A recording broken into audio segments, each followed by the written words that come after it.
This podcast is for educational and entertainment purposes only. The views and opinions shared are mine and my guests alone and don't represent our employers, past, present, or future. Medicine is always evolving and practices may vary. Nothing here should be taken as medical advice. Always follow your own professional judgment and institutional guidelines. I mean, this story, all the different aspects of it, to me, never felt so much like medical history or Black history, but simply American history. And I think when you read this, what you see is that everything is a collective effort. Does Freedom House become Freedom House without Peter Safar? No. Does Peter Safar's idea become Freedom House for people up the hill? No. But they come together and they create this incredible thing. People from different worlds with a collective goal and understanding that, hey, all we need to do, get where we want to be, is to pull on the same oar. Welcome to the Beyond the Call Light podcast with Gary, the ER nurse, where we tackle the tough topics in nursing. Update your whiteboards and huddle up because this episode begins now. Hey, it's Gary, the ER nurse. Welcome back to the Beyond the Call Light podcast. We took a little bit of a break, but we're back now, and I'm really excited for our very first guest of 2026, and that is author Kevin Hazzard. He's written several books, including the one that we're going to talk primarily about today, which is American Sirens, which is based on the Freedom House in Pittsburgh, the country's first paramedic agency. And then he's also written a book, which predates that, 1,000 Naked Strangers, based on his time as a paramedic in Atlanta. And he's got a new book coming out. We'll talk about that. It actually came out last month in March, so we'll talk about that as well. But first, I would like to allow Kevin the opportunity to kind of introduce himself and give a little bit of a background about him and his career so far. Hey, man. Appreciate it, Gary. So, you covered the basics right there. I started working as a paramedic in, let's see, 2003. Was following, I kind of got into it following 9/11. Spent about a decade there, got out. And then, as a way of sort of processing this very strange decade that I had, I started writing. And, that effort turned into 1,000 Naked Strangers. And that sort of opened the door to Sirens, which, more or less led to our, new book. But yeah, I've just kind of been around the emergency medicine world for a while now. Like, did you have any journalism aspirations when you were younger? I always wanted to be a writer. And, I was kind of doing that from the time I was a kid. Got out of college, started writing for magazines, was a daily reporter at a newspaper. Was kind of in that, again, until 9/11, when I was sort of inspired to be part of something else and be part of the sort of collective, which is what led me to EMS. But, that there are people who do that their entire lives. But from my perspective, that was one of those jobs that you do when you're young. And at some point, it has run its cycle. And by my early 30s, when you're having kids, I could tell, for me at least, it had run its cycle. Now, I've seen your bio, and you're writing for TV shows, including, I understand, Code Black. You've written for that as well. Mm-hmm. Have you seen? Now, have you? I know the TV show. I've not seen the TV show. I've seen clips of it, but I watched the documentary Code Black. Have you seen the documentary Code Black? Yeah, I saw that first before when it first came out. Actually, we were living in LA, and I watched it and was blown away. It was so good. And having worked at Grady, I really, I could relate to it very much. Public hospitals in big cities are very similar. The guy who made that documentary, Ryan McGarry, is a friend of mine. He did a great job. I got to know each other while I was writing for Code Black. And, he's a stand-up dude, and he did such a great job with that. Absolutely did. It's one of my favorite documentaries. I recommend, like, all my nursing students. I'm like, if you can find this documentary and you have any aspirations to do high-level trauma, ER, you need to go watch that. Now, times have changed a little bit. Like that hospital the way they had that set up is not, because they moved to a newer hospital, and you can kind of see it really change the dynamic of things. It's not quite like that anymore, but I think shows like The Pit, which kind of loosely ties into what we're going to talk about today, kind of like brings that back to the forefront, like how chaotic it can be. And I think that rolls into one of the reasons I reached out to you is because I had read your book, and then I saw an episode of The Pit, season 1, where they talk about the Freedom House. They had the patient who had some dementia, but recalled his time as a paramedic. And then his family was like, oh yeah, he was a Freedom House paramedic. And I was like, oh, I remember that. I think I heard an NPR story about it. And so I reached out to you last fall, was really grateful to hear back from you. But let's talk about the Freedom House. Your time as a paramedic, how did you come to hear about the Freedom House story, and what prompted you to kind of like delve a lot deeper into this? Summer of 2018, I got an email. And I get these every once in a while, thankfully. Somebody will say, hey man, read Sirens, or read Strangers. I related to it, and, it told my story. It helped me tell my family my story, something like that. But this particular email said, hey man, read the book, enjoyed your story. Do you know this? And it was just like Freedom House in a sentence, basically, which was that there was this ambulance service in Pittsburgh. I had not heard of Freedom House. So I just started Googling it. And, as a journalist, you kind of like, I know what the outlets that would sort of tell this kind of story. So I kept thinking, any moment I'm going to come across a definitive New Yorker or Atlantic piece about this, that sort of, the 10,000 words that tells the story. And it didn't exist. There were all these little tiny bits of like, some of it was, Pitt University's sort of monthly mailer that they send out. It would be a 300-word blurb or something like that. It was a lot of stuff like that. So I thought, man, there's got to be an incredible story here, and nobody's really tackled it in its entirety. So everything I came across, I wrote down every name that was listed. And I just, the reporter, and he just did that, and I just started tracking down whatever people I could track down. I came across Safar and the wildness of the CPR stories. I knew John Moon, and sort of like, I didn't know him, but I saw his trajectory to a degree, and I knew something fascinating was there.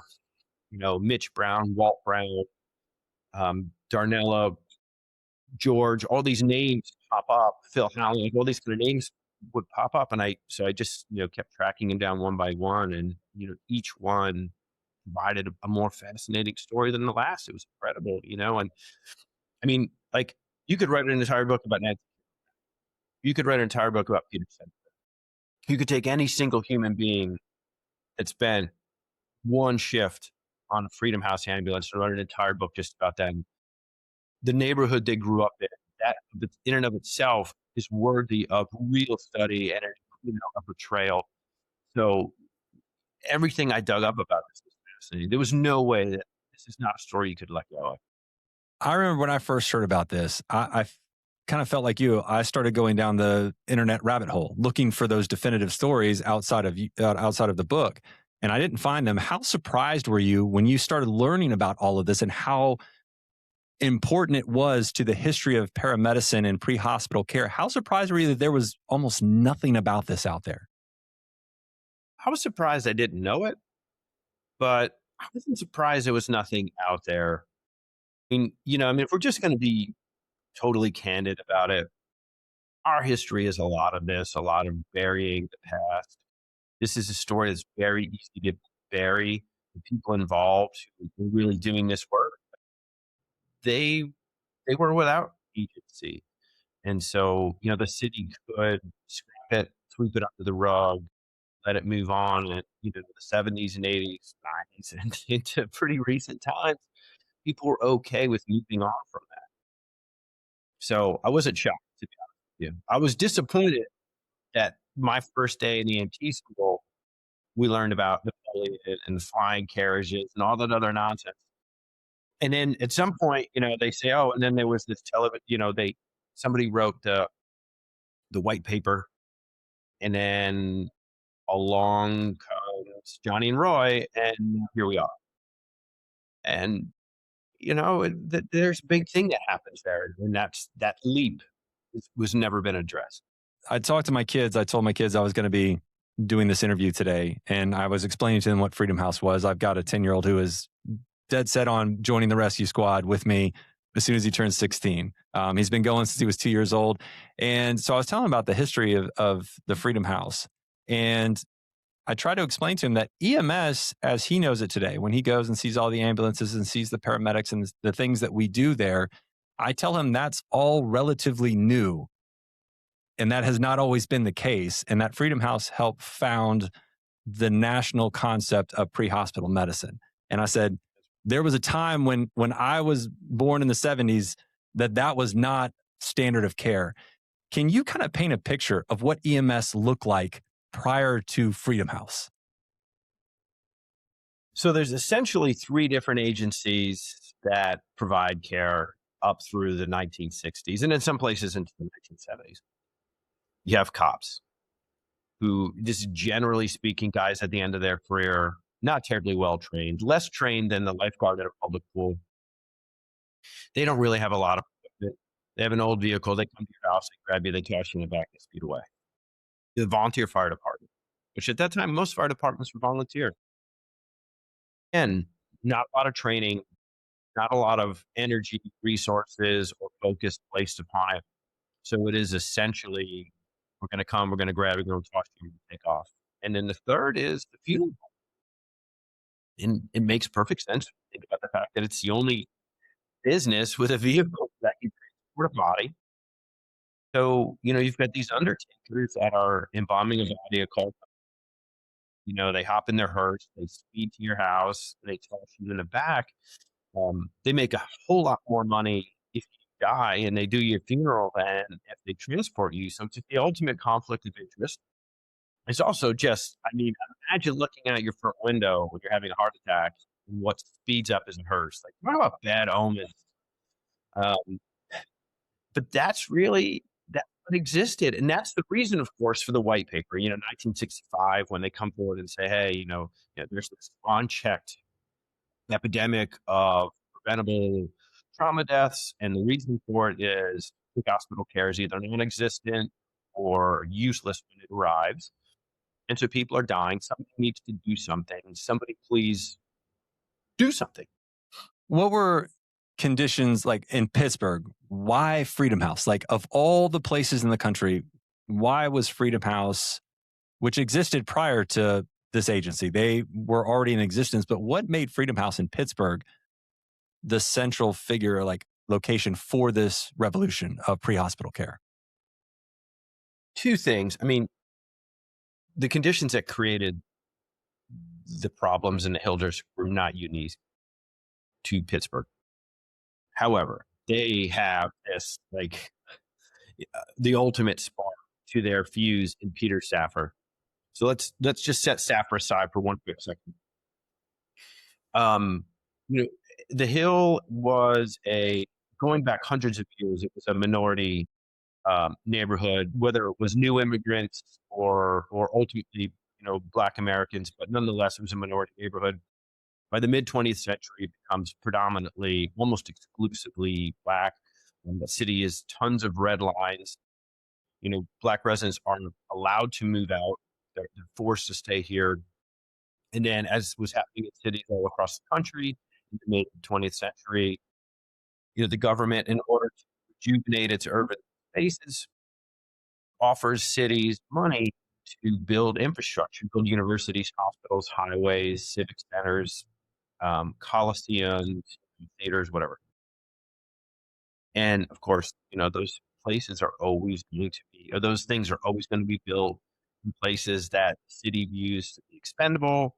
And who is more expendable than your Black population in mid-20th century America? And so, a big chunk of the Hill District was torn down, about 2/3 of it, to build a highway and a civic center. And because of existing red line covenants, Black residents are not allowed to move out. So they're forced to stay where they are. 2/3 of the neighborhood has to cram into the remaining 1/3. There are no jobs. There's no opportunity. There's a complete lack of hope. And when you take any population and you strip away hope and opportunity, what happens is desperation, and what follows desperation is crime. So that's where the English is in the 1960s. I mean, it's so you cannot divorce sort of America's various urban slums or ghettos, whatever word you want to use, from the policies that created those things. You have the Great Migration happening in the early 20th century. These people are leaving the South where they're facing horrific conditions, and they're moving into other cities that are forcing them into certain areas that immediately become overcrowded.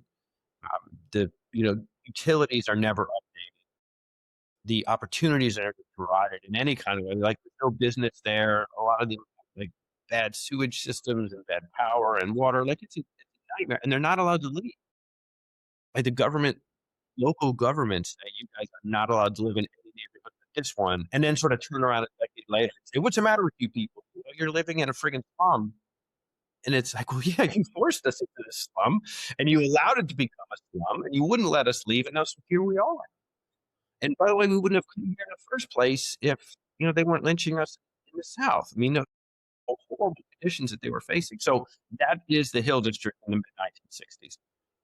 So it's a community that has no opportunity. Freedom House was created by a guy by the name of James McCoy, who's a civil rights activist, who said there's got to be a way that people living in this neighborhood employed, and not just servant jobs and gardener jobs. But there has to be a way to train them, train us. We can train ourselves to do real jobs, to do careers. So he's struggling to find something that will like the sort of job that will provide mobility, provide stability to people in the neighborhood. Enter Peter Safar, this genius physician. Before he dies, he'll be nominated 3 times for the Nobel Prize in Medicine. Sort of one of the progenitors of anesthesia, and the sort of like the modern ICU. He's one of the people who helped to create the modern ICU. He invented CPR in the 1950s, completely by himself. He sees what we're doing, which was terrible, this like really weird mechanical way of breathing. He comes across a study that the rest of the world had ignored, that expired air contains enough oxygen to keep you alive. And he says, okay, on the one hand, stops breathing right now. We basically roll them face down, we press on their back, we flap their arms, and we just hope that something happens. And then on the other hand, you've got a study that says expired air can keep people alive. Marries these two things. He says, I'm going to disprove that this ridiculous, moving method doesn't work. I'm going to prove that rescue breathing does work.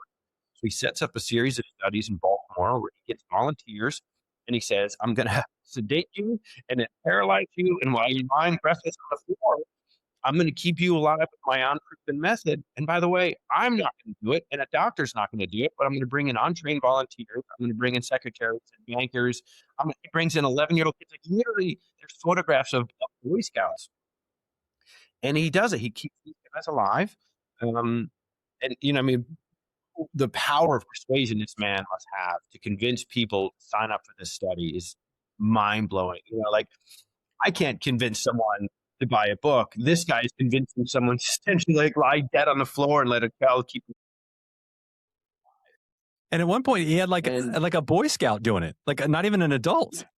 No, there's a video of an 11-year-old child doing rescue breathing on a man. I mean, it is wild. If you Google Peter Safar CPR studies, you can find these things. So he releases his studies in the 1950s. The world immediately goes, oh my God, look at this. They embrace CPR. He kind of marries his rescue breathing with chest compressions. He travels around the world teaching this method. In those travels, he comes across Laerdal, who at the time was considered a Norwegian toy maker. He convinces him to make the Resusciani doll. And then, CPR's talk to people around the world. Forever changes how lives are saved. Could have retired, walked away, and been a wild success. Moves to Pittsburgh, starts their ICU at Presbyterian University Hospital, which will eventually become Pitt. While he's there, he has his daughter, young teenager, very bad case of asthma. He and his wife are out of town. She has an asthma attack. People who arrive at her emergency don't know CPR. She dies. He speaks to the hospital. He gets there. He takes over resuscitation efforts on his own child, which I cannot imagine. They get a pulse back. She's ultimately brain dead. She dies. So, he kind of uses this tragedy to create the modern paramedic program, which is, I'm going to truncate med school. I'm going to turn it into a 1-year program where I'm going to teach you only the essentials, like all the cardiology and the seizures and the OB and the trauma and all the things that we do today. He redesigns the ambulance. The idea of a medical director from him, the idea of taking these students, sending them to the ER and the OR and OB and the morgue, all that comes, all the things that you do in paramedic school. This is stuff that he invents. The outside of the ambulance, the inside of the ambulance, what they're going to carry, how they're going to be treated, all of that comes from him. He can't find, however, anyone to take this job because if you think about it, paramedic does not exist. How do you get someone to walk away from their job, from their life for a year, take a really difficult program for a job that doesn't exist? You need someone desperate. And he just happens to have a collection of desperate young men looking for an opportunity. Those two forces marry, and therein is born the modern paramedic. And the interesting thing about it is that because of the conditions in Pittsburgh at the time, Safar's idea is taken and given life by 24 black men from the Hill District. You're listening to Beyond the Call Light with Gary, the ER nurse. If you like what you're hearing, make sure to follow and subscribe on Spotify, YouTube, Apple Podcast, or Amazon Music. New episodes drop regularly, and your ratings and reviews help us reach even more listeners across the healthcare community. Now, back to the show. And one of the things when I read the book, and I'm 51 years old, I grew up integrated schools, but I know that 4 years prior to my birth in 1975, Virginia, which is where I live now, had just integrated schools. So that was just 4 years prior to me. I read that book, and when I got to the point where these highly trained men going to save lives in predominantly white neighborhoods were being refused. And I have a hard time, and maybe you can help me, I doubt you can, wrap my mind around that I might be having a heart attack. And there are men that come in here that want to save my life, but because I don't like the color of their skin, I'm going to say, no, I'm good. I don't understand how the human mind can process that information. Now, I know it was a different time, but still, I would choose life over any other, any discrimination that I may have, which I like to think I don't, but I mean, we all have inherent discrimination, but I just cannot wrap my mind around refusing care because somebody has a different skin color than you.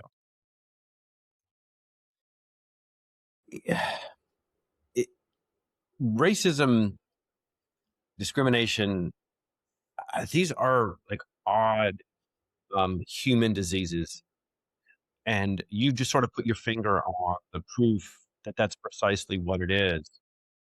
Because, there's that great example in the book of John Noon who's treating a heart attack, and the woman is really hesitant to let them do anything, to let them touch her. And, anyone who's been in medicine, knows when it comes to your brain or your heart, so they're trying to explain that to her. And there's this long pause. And the long pause is exactly what you're saying. Explain this to me. The long pause is death or allowing undesirable hands to touch me.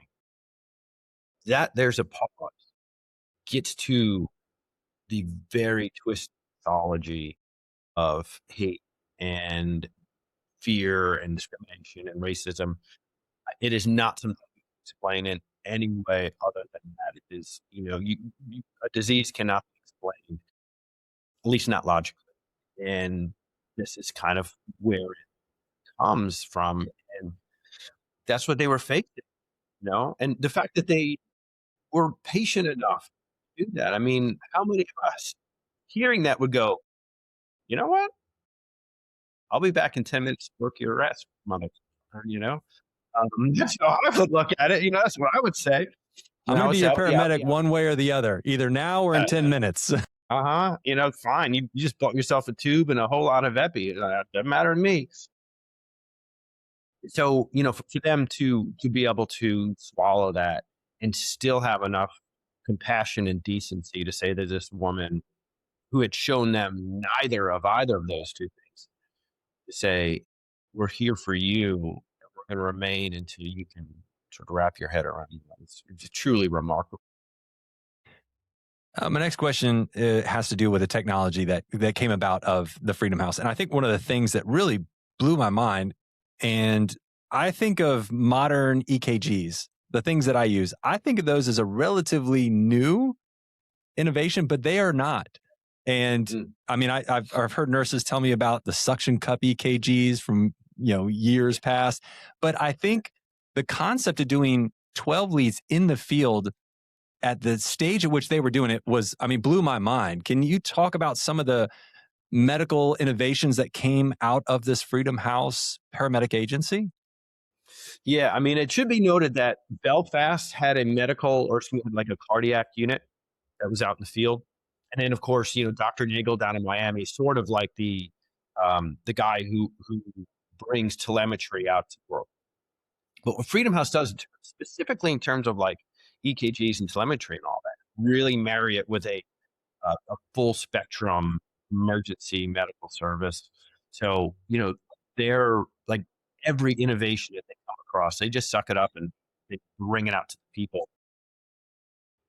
You look at an ambulance, a lot of them were hearse ambulances.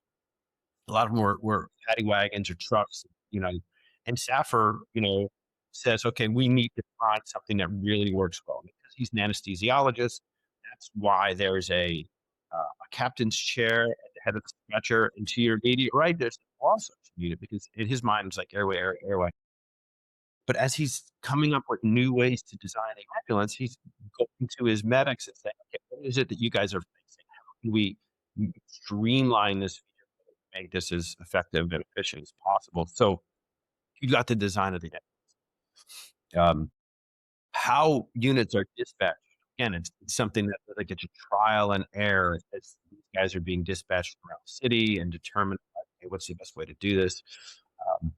And then again, because Safar's an anesthesiologist, these guys are coming to him and saying, hey, so there's this weird thing going on. These people they're dying of heroin overdoses, and we're having a really hard time to do with it. Can you help us out? And Safar goes, well, yeah, of course. I mean, there's this drug that we use in the OR all the time to bring people out of anesthesia. It's called Narcan. No reason I can't teach you guys how to use it. And you can, it works for every other form of it. Of course, it's going to work for heroin. So here you go. So they're literally the first people to reverse a heroin overdose using Narcan. They pioneer that method, and then it comes out to the rest of us, to the point that now, people have, Narcan dose spritzers in the front of their car in case they stumble across something. And of course, cops all over America are bathing in Narcan every time they hear the word fentanyl. But I guess that's one thing we can. But it's it's all of these kind of innovations. Safar, when he developed CPR, he was non-proprietary. One of the things that he came across was, or that he developed was, it's called the S2. It's sort of an early barrier, mouth to mouth. Again, doesn't patent it, just gives it out for free. Leave medicine should be open source. So any doctor anywhere can just walk into Freedom House and say, what are you guys doing? How can I take this back to my town? So the doctors ride with Freedom House medics. They sit down with Safar. They sit down with the medics. Mitch Brown, one of the early medics who became operations director, incredibly eloquent, just incredibly brilliant man, is able to sit down with people and go, here's what we do. Here's what you need to do. Here's what we found. Didn't work. Here's something that we're struggling with, we're trying to fix. So you're going to hit this. Maybe if you come up with a solution, call us back. Like everything that they're doing, they're just sort of giving to the world. It's the ultimate example of free source medicine. And, unfortunately, for them, that favor is not paid back in the end. Was you kind of talked about some of the key figures, John Moon, Peter Safar. There were a lot of very important figures. Outside of those two, who else stuck with you from that book on a personal level? Just mention Mitch. His story is really incredible. When he's a young kid, his mother has a stroke. He calls for help. The police-borne ambulance service arrives, insists that she's drunk, refuses to take her. He has to beg them. They finally say, okay, but we're not carrying her because we don't carry drunks. So he carries his own mother, lays her in the back of the paddy wagon. She rides by herself, where she sits in a hallway an hour before somebody finally goes, something's not right here. They discover, oh no, this is a stroke, but then it's too late. His mom dies. He goes off to Vietnam, becomes a medic, returns, hears what Safar's trying to do, and joins up. So his entry into this world is sort of an effort to correct the system that killed his mother. Think of Darnella Wilson, who was a young high school graduate, kind of gets taken on as a mascot. Some of the guys knew her older sister, and they bring her along and get her job as a dispatcher. But then because she's so young and she's got this kind of curious personality, they say, hey, if you think maybe this might be for you, we're happy to take you out on these calls and see what you think. And so she is, beginning to awaken to this world. Freedom House is shut down.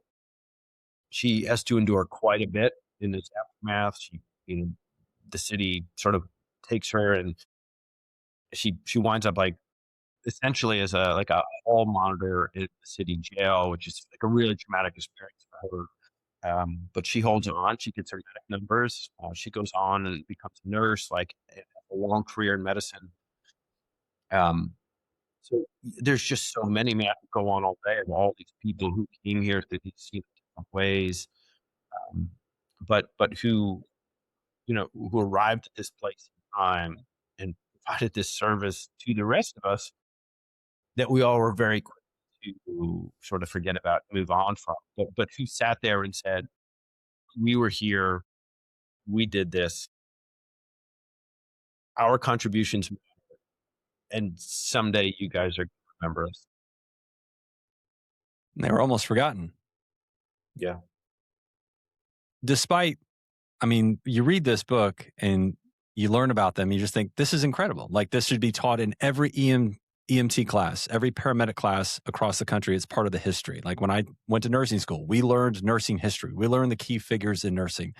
Despite the success and the innovations that Freedom House came up with, it was ultimately shut down. I've read the book. I know why.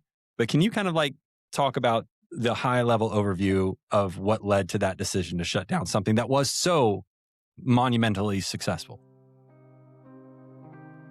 The city had spent years fighting against Freedom House. From its inception, which is 1966, to the doors closed in October of 1975, the city had been resisting. And if you follow the rest of the country and how EMS is progressing, it is not resisting anywhere else. And the only difference between Pittsburgh and Columbus or Jacksonville or Los Angeles or Miami or Chicago or Dallas or New York is that the majority of the people providing the service are Black. And I said in the book, that can be a Rorschach. You stand on racial issues in terms of how you interpret that particular piece of data. So when the city can finally no longer defend its position. When the rest of the country had adopted this, when paramedics are on primetime television every night in a wildly popular TV show, the city finally says, okay, we're going to dump money into ambulance service.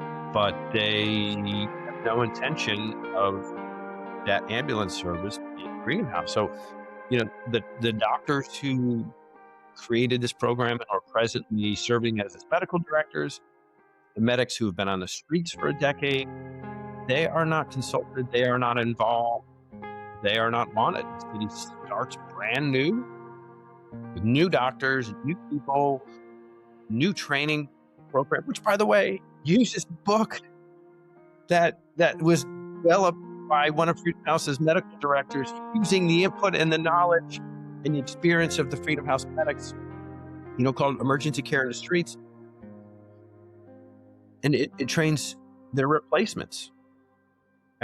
There's simply no way to interpret that other than the city did not want to be represented on an international stage by its least desirable citizen. Now, having worked as a paramedic yourself, how did writing this book change your view on your own time in EMS, if it did at all? I mean, it gave me a greater sense of history. I didn't connect the whole Napoleon thing way too far back. I came up under the generation that was inspired by Johnny and Eagle. I didn't watch Emergency. I don't have the lunchbox. I've never stood in a line of 300 people to get their autographs. So I know a lot of people do, but that was just never this piece of history and understanding it, that kind of gave me a grounding. I always took pride in having done that and enjoyed it, changed my life. But this, for me, added this incredible dimension of, heroism and just the honor of these guys to do what they did. Do you think that if you had learned about Freedom House prior to your EMS experience, do you think that would have shaped you differently or changed the way you practiced? I think if we all knew about it, we would have a different view in general of what EMS needs to be. I mean, we're kind of just now coming to the idea of public safety should reflect the community it serves. So I don't know that it would affect me necessarily, but it probably would have affected the demographic makeup of the class. I worked at Brady. We were white, we were black, we were straight, gay. I mean, we had the full spectrum of society, but I know a lot of services like that. Especially fire-based services. A lot of them are, white dudes. So I think if this history was always known and its examples had been taken, I think providers in the rest of the country would probably represent their communities in a much better way. And your book, 1,000 Naked Strangers, that came out, that was your first book, correct? Correct. So that came out before American Sirens, but how did that experience kind of shape your approach to American Sirens? Obviously, having a background in EMS, you probably understood a lot of what they were talking about in terms of the technical aspects of it, but was there anything else that kind of help you better understand the story as part of your EMS experience? I mean, to know what it feels like to be in those moments was huge. When I was trying to write this book, when I was trying to write Strangers, I was coming at it a few years removed, trying to look back at the beginning. So, it was over a decade from when I began, and it was like, how did I get into these things? So I knew that already it begins to fade and is difficult to access. When I began interviewing people for Sirens, these guys are decades removed and, whole careers, whole life taking place. So I knew I had to find ways to access those early days that that clearly hadn't been in quite some time. And so, having been a medic, I know what it's like in your first day to walk out and, that imposter syndrome, just like full on fear. And so when John was describing his first day, I just kind of stopped him. I was like, hey, man, like, you had to be terrified. There's literally one of his first calls was to a house fire into which a woman is terribly burned. And if you have done it, you know what it is like to have someone, the first time a critical patient was placed in your hands, that feeling. And so I was able to kind of fix that and got a much better picture of what was going through his mind, his partner's mind, and how that progressed. And I think he was able to be a little bit vulnerable with me and admit they made a mistake because I understood, was able to make him feel comfortable and like not judged, but just, because the outside world thinks like, well, you guys are, they have that weird like hero thing or, like tough guy rescue thing where if you admit that, man, I didn't know what the hell I was doing. I in my pants and I was telling my partner like, drive. Um, you know, like people who sit down and watch 911, they would never understand that. And they'd be like, oh, well, you're not realizing that's how we all begin. Quick break from the conversation. If you're enjoying Beyond the Call Light, please don't forget to follow the show wherever you listen. You can find us on Spotify, Apple Podcasts, YouTube, and Amazon Music. Hit that follow or subscribe button so you never miss a new episode. And if you're on Apple or Spotify, a quick rating or review really helps others find the show. Speaking of which, let's get back to it. What lessons from today's EMS providers should today's EMS providers take from the Freedom House? Like what core principle that was developed from Freedom House can we integrate into the EMS system today? When I hear these guys ask this question, the main thing that they come back over and over and over again is that the provider has to reflect the community. I think when we've all worked for systems where people are not patients treated well, and I think a lot of that comes from a disconnect, lack of empathy, people coming from two different worlds, and that creates a sense oftentimes in providers of like, oh, these people are X because of this, and I think if everybody, if your partner maybe grew up there or his family that grew up there, you're probably less likely to come in talking a whole lot of shit about them because the guy sitting next to you, has a personal connection, wherever that might be. If you're in rural Georgia, those people that that like that sort of frequent flyer population is going to be white people living in trailers. If you're downtown Atlanta, it's going to be black people living in projects. It can be anybody. You have no connection to those people, no understanding. How empathetic you be, or at least how long will that empathy last through the years? Like one difficult patient after another, and you get chewed out, and you see people who very often are architects of their own demise. How do you still, hold them in like a caring place? I have empathy for you, treat you with decency. I may not agree with your lifestyle, and I may be able to sort of look back and say, okay, some of these problems are self-inflicted, but nonetheless, here you are. And it's my job simply to help you out and to bring you into whatever's coming next. I think one of the easiest ways to do that is to see people as humans and not just as, the 11th run of the. I think that the challenge there is empathy. Can that be taught or learned, or is that something that people have inherently in their DNA? I think it's a little bit of both, but I think it needs to be reinforced. The most empathetic person in the world can lose empathy. Firsthand experience. I know what it's like to be burned out and, work at a high volume system where you're running, 10 calls in a 13-hour shift and you're just going all night long, exhausted and you're worn out. And it's really easy to just go, man, like enough of you. And it needs to be reinforced, which again is culture, and culture comes down to.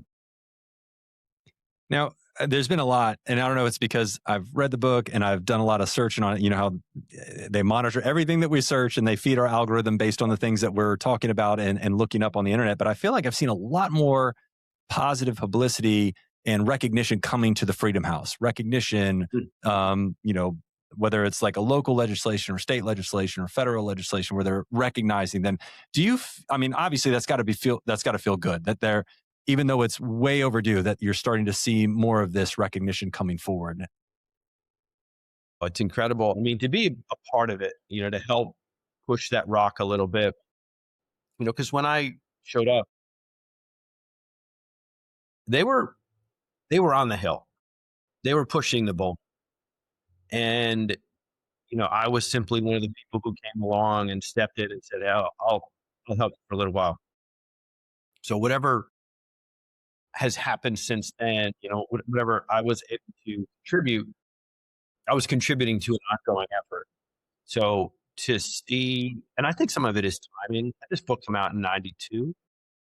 Would the world be ready? Probably not. I think it would have been seen differently. So there's a recognition out, there's an understanding. And, two logical people can look at the same problem and say like, hey, here's the cause and perhaps here's the solution. And, we've kind of come to that place with this particular story. And so, it's like a mix of, somebody coming in and presenting this story in an exciting way, with also the public being ready to hear it, helping guys who had been fighting for a very long time and been pushing for a very long time, and sort of like helping to build that critical mass so that when the spark came, it was ready. Now, I come at this from a medical provider, Dupree Hospital. My full-time job is emergency room nurse. What do you hope non-medical people, when they read this book, what are you hoping that they take away from this? I mean, this story, all the different aspects of it, to me, never felt so much like medical history or Black history, but simply American history. And I think when you read this, what you see is that everything is a collective effort. Does Freedom House become Freedom House without Peter Safar? No. Does Peter Safar's idea become Freedom House, the people up the Hill? No. But they come together and they create this incredible thing. People from different worlds with a collective goal and understanding that, hey, all we need to do, get where we want to be, is to pull on the same oar. And that's what they did. And they changed our lives forever. Even if we didn't know it, how Americans live and die, don't die, is because of this organization that exists for barely a decade in a city that many of us have never visited. But who did an incredible thing. What is one question that you wish more people would ask about this particular book?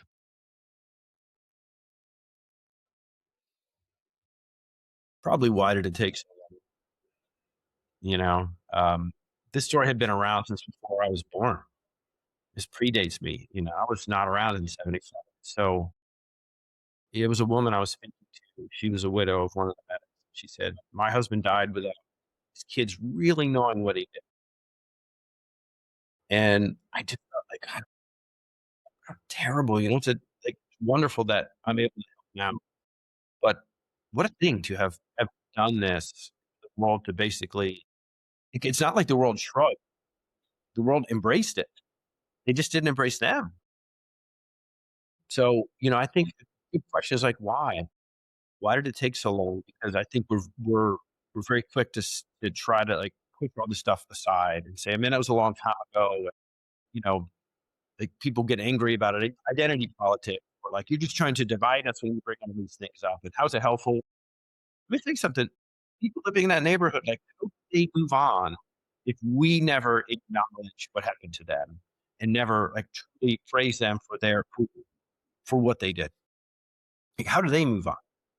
And then how do we expect them to look at us and embrace us fully as the complicated and wonderful people that we are? If we're not willing to do the same with them. So, I think we've got to look at ourselves. Like we're sort of in the moment. Our government is kind of trying to sanitize various aspects of history. How is that helpful?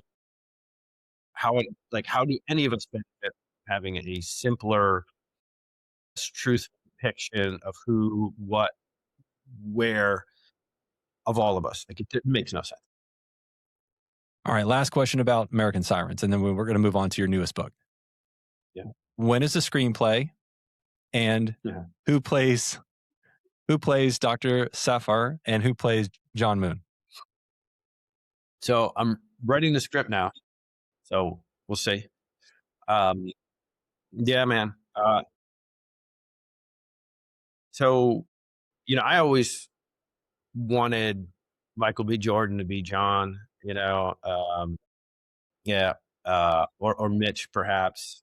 I think that would be great. And then, like if Christoph Waltz would be the perfect Peter Safar, like I don't know who would be, like he's so great. Or even like I could see, because Safar was like the most like hyperkinetic personality ever. I can see Sam Rockwell because he plays such a lunatic so well. And then older John Moon, Denzel. Well, yeah, look, Denzel. It's always Denzel. I mean, he's not bad in anything. He is not. The answer to every question. Oh, he'd be so good in that role. All right, let's move on to your new book, No One's Coming. I've only read the jacket cover. I don't know anything else other than what I've read there. Tell us a little bit about what this book is about and what prompted you to write this. So in the summer of 2014, a guy by the name of Dent Thompson gets a phone call from the U.S. State Department. And the guy on the other end of the line says, some Americans, we're not sure how many, are in West Africa. We're not exactly sure where, but they're dying of Ebola. And we have tried, and no one else on earth is able or willing to come to their rescue. So you're their last hope. Will you do this? Will you fly into the midst of what is rapidly becoming the deadliest Ebola outbreak in human history and rescue these two, was ultimately two, but and rescue these Americans? And so the book is about the 10 days following that phone call, in which this tremendous rescue was pulled off. But also, who the hell is Dent Thompson? And why is he getting this phone? I was a nursing student when that Ebola outbreak happened. And so that was a great educational opportunity for us as we were going on to units. Of course, it wasn't here, but I remember that story and remember that, there was this big concern and everybody was on high alert. And I just remember thinking how terrible that must be, one, to be trying to take care of people. And then that becomes your fate. And then years later, as I am, halfway through my career, I was like 4 years into my nursing career when COVID hit. And then I got to live that experience where I come into work and I have 4 patients, all of them are COVID positive. And then I'm trying to decide, like, am I going to bring this home to my family? So I can't imagine the mindset of the people that agreed to do this, because Ebola was, if you contracted that, there's that part of you that thinks this is it. Like there is probably not a good chance of me coming through this. And so to agree to go get those people, I can't even imagine the mental fortitude it would take to make that decision. The mortality rate during the West African Ebola outbreak was somewhere between 70 and 90%. Ebola had been discovered in 76. but it had always appeared in very remote places. Most of its patients died very quickly. There wasn't a great understanding of how to treat it or what it looks like actively in a human body. So we didn't know a lot. We didn't really know how to treat it. Suddenly you have thousands of people, 3 different countries, all with big metropolitan areas, dying horrible deaths. The world is essentially not looking, not taking part. Three nations are crumbling before our very eyes, and the world is allowing 2 volunteer organizations to be the entirety of the global response to this. And in Liberia, there were about a dozen foreigners who were there, and a very small sort of a contingent of local nurses and doctors. You know, they were completely overrun. They were not prepared for this. None of them had ever been around Ebola. They didn't have an Ebola treatment center. They had to sort of make one. So the people in the U.S. are flocking into this to try to rescue these Americans. And of course, the reason that this becomes so important is these countries are totally overwhelmed by the outbreak, and their own medical systems are collapsing. So that you need, in a situation like that, you need the global community to help. And if the people who are showing help down, they're not going to keep showing. And so you had to prove, hey, like, we need your help. If something goes wrong while you're here, we'll get you home. So at bare minimum, you can die at home with your family. And so that becomes the imperative for these guys as we're trying to rescue them. And yeah, there's a great moment in the book where there's a nurse by the name of John Jackson, long-term ICU nurse. He's exactly what you would expect. He worked at Erlanger. He just has that sort of hard-bitten, like really, like super competent, but also like really sort of like sarcastic, like exactly what you expect from a guy who's been in the field for a long time. And he said to me, 5 seconds before I found out we were doing Ebola transports. And this is a guy who works for service that flies all over the world in combat zones, picks up crazy situations, flying all across the world with critically ill patients with a lot of drips and monitors and like really difficult long range medicine in jet where it's just you and a doctor. There's no one else. He said that 5 seconds before they told me we were transporting Ebola, if somebody had said, "What are you guys?" I said, "We're badass nurses who can do anything." And he said, "In the moment I found out we were doing Ebola, my first thought was, I need to go home and talk to my wife." And each of these people involved really had to weigh, okay, this is what I believe in. This is what I've always said I want. But now, in a very dramatic way, being forced to confront that. I'm going to be in a plane with experimental technology for 14 hours on an international flight with one of the scariest, least understood, contagious viruses we've ever known. How do I really feel about that? How willing am I to put my money where my mouth is and walk the talk that I've been giving for so long? But they all do it. There's a nurse, there's 2 nurses who run both those transports, and 2 separate doctors. And for them to do what they did is just remarkable heroism. Yeah. Well, now I got to buy the book. Yeah, you do. Speaking of which, I'm going to buy anyway. But speaking of which, where is the best place to get your books? Like, and I always like to ask, what is the best place for us to get them that would benefit the author? Sure. Look, I love booksellers, man. They're great. They're a great breed of humans. So I always say, if there's a book in your area, if a bookstore in your area, like, go there and pick it up there. They're really good people. But we also live in a different world. So you can get it at Barnes and Noble. You can get it at Amazon. There's a Kindle version.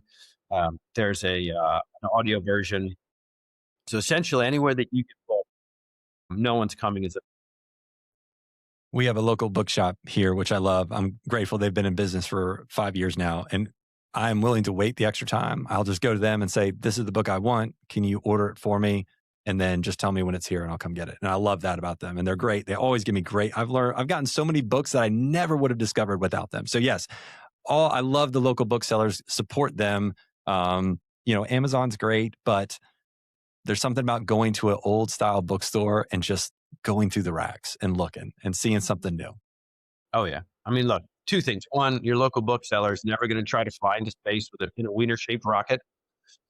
And they're also not actively trying to destroy your world. So I think it's just it's a no brainer. And then lastly, where can people find you on the interwebs? Yeah, I mean, I'm on Facebook. I'm on Instagram.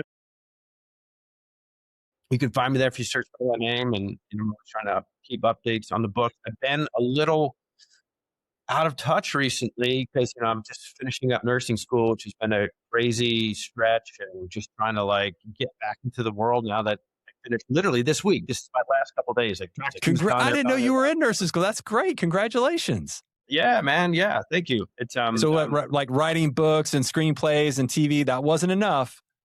And they had to subject yourself to nursing school. I have a war on sleep. Well, I think you're winning. You're winning that war. Back during the pandemic, I started working with an international relief organization. A lot of the people involved, medicine's like the military. The military is run by sergeants. Medicine is run by nurses. I was around a lot of nurses. And one of my friends who's in Gaza right now, saying like, hey man, like you have an undergrad and you have all this medical experience, go through an ABSN program and get out here and do some stuff. And so I did. It took me a little while to kind of get everything, and get myself in order. But yeah, I've been doing that for the last year, and it's been a crazy experience. It was, it's as horrible as everybody says it is, but now that I'm through, I'm excited. Wait till you take the NCLEX. Yeah, I'm not looking forward to that at all. I'm trying to not think about that, but I've got a job lined up in Children's Healthcare of Atlanta. Oh, wow. And so it's funny, I had two offers and I was really struggling with them because one was in the ER and my experience is emergency medicine. And another was in specialized cardiac unit that does LVADs and transplants and all that kind of stuff. And I just going back and forth. And finally I was like, look, I know I like emergency. I don't know anything about this. If I like this, it's a great thing, but if I don't, I guess I can move, I can go back to sort of the emergency world, but let me see how I will do, in sort of an environment where it's just me and two patients with, a lot going on, as opposed to, the always hop in emergency department kind of vibe. So I'm curious to see how it's going to go. I'm uncertain. I'm a little anxious. There's definitely a voice in the back of my head that was like, you idiot, you should have just gone to emergency. But I'm excited. I'm interested to see how it goes. And of course, I'll still be writing. So, I mean, it's always going to be madness. Well, I expect 10 years in nursing and then we'll get a new book. Hopefully faster. No, that's great. I have a special place in my heart for a lot of specialties. So psych, pediatric. I did a stint in peds ER at the University of Virginia, and it was, I have a whole new respect for, skill wise, I can do it. I know how to do the things. The emotional side of it, being a dad with young kids, that part for me was the struggle. And I don't know how those nurses do that on a daily basis. The same I can say for hospice nursing, how they deal with that on a daily basis. But I am so grateful there are nurses that can and that can do that. My comfort zone is the emergency room and adult emergency room and then ICU.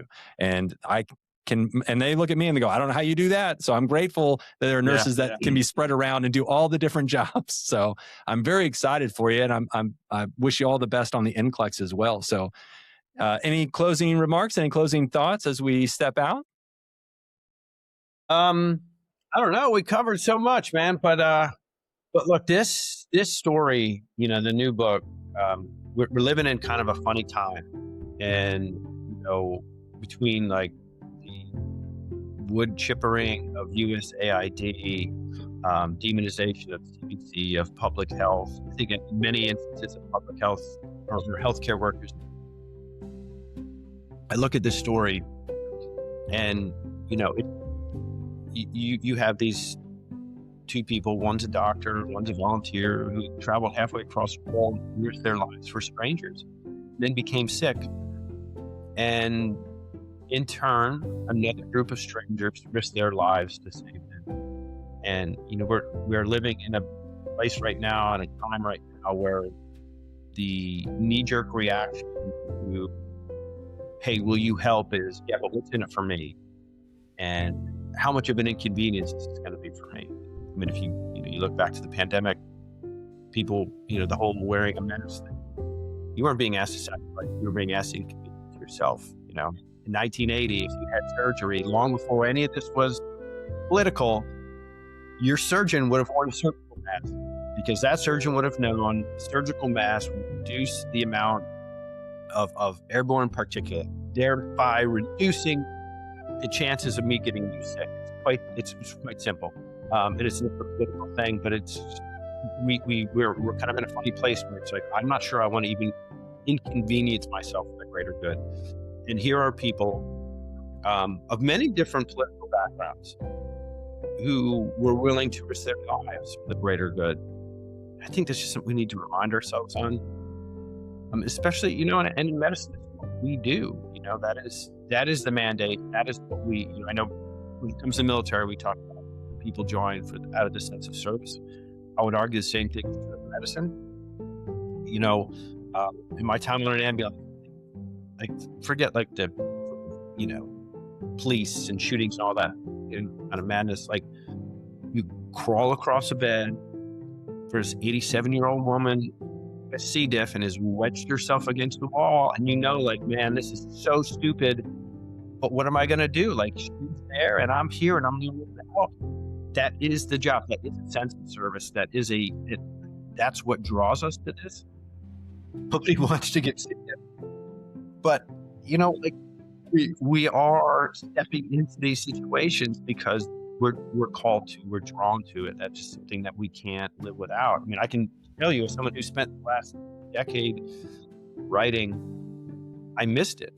Sitting on studio lots as television and movies were being produced, and living a version of my dream. There was a part of me that was like, yeah, but what about that other thing? How was that part of your soul being served? And it wasn't. So this job that we do, I mean, it's so incredibly important, not only to us, but to society as a whole. And it's sort of under attack right now. We need to be pushing back. Agreed. And we look forward to welcoming you to the ranks of the registered nurses. So look forward to seeing that post when you pass your NCLEX and you start your new job. Kevin, thank you so much for joining us today. This is one of the most anticipated interviews that I have done in a long time, just because I'm a big fan of the books, and I look forward to reading your new book. And again, thank you so much for your time. I wish you all the best. Thanks, Gary. I appreciate it, man, very much. Thanks for listening to Beyond the Call Light with Gary Cope. Don't forget to clock out.